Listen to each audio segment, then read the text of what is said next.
ഇപ്പോൾ ഏറ്റവും ഒടുവിലേ രാഷ്ട്രീയമായി പറയുകയാണെങ്കിൽ രമേശ് ചെന്നിത്തല ഇപ്പോൾ പറഞ്ഞത് സർക്കാരിന് ആഭ്യന്തര വകുപ്പിന്റെ മേലുള്ള മുഖ്യമന്ത്രിക്ക് ഇത് നഷ്ടമായി എന്നാണ് ഇപ്പം പറഞ്ഞിരിക്കുന്നത്. പോലീസ് വല്ലാത്ത തോതിൽ പോലീസ് സർക്കാരിന് കളങ്കം ഏൽപ്പിക്കുന്നുണ്ടോ?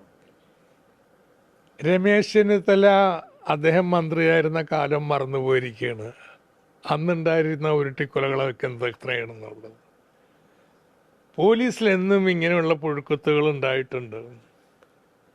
അതിൻ്റെ ഏറ്റവും വലിയ ഇരകൾ രമേശ് ചെന്നിത്തല മനസ്സിലാക്കേണ്ടത് ഇവിടുത്തെ കമ്മ്യൂണിസ്റ്റുകാരാണെന്നുള്ളതാണ്. അതുകൊണ്ട് ആരും ഞങ്ങളെ പഠിപ്പിക്കേണ്ട പോലീസ് അട്രോസിറ്റീസ് പാടില്ല എന്നുള്ളത്. അതുകൊണ്ടാണ് ഈ സർക്കാർ സ്റ്റേറ്റ് പോലീസ് കംപ്ലയിൻറ്റ് അതോറിറ്റി ഉണ്ടാക്കിയത്, ഒരു ജഡ്ജിയെ തന്നെ അതിൻ്റെ അധ്യക്ഷനായിട്ട് വെച്ചത്. അതിൻ്റെ കണക്കുകൾ കാണിക്കുന്നത് ഇപ്പോഴും കംപ്ലയിൻസ് ഉണ്ട്. കഴിഞ്ഞ വർഷം 94 കംപ്ലയിൻസ് ഉണ്ടായി. ഈ വർഷം ഇതിനകം തന്നെ 40-ലേറെ കംപ്ലയിൻറ്റുകൾ ഉണ്ടായിട്ടുണ്ട്. എന്നാൽ UDF ഭരണകാലത്തേക്കാൾ എത്ര കുറവാണ്?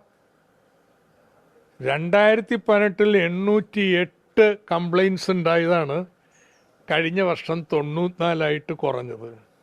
ആ 94 പാടില്ല. അതുകൊണ്ട് സർക്കാർ നയത്തിന് വിരുദ്ധമായിട്ട് ലോക്കപ്പ് മർദ്ദനങ്ങൾ നടത്തുന്ന പോലീസുകാരെ സർവീസിൽ വെച്ചിരിക്കാൻ പാടില്ല. കർശനമായ നടപടി സ്വീകരിക്കണം.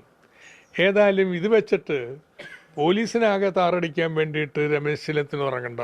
നിങ്ങളുടെ റെക്കോർഡൊക്കെ നാട്ടിലെ ജനങ്ങൾക്ക് നന്നായിട്ട് അറിയാം.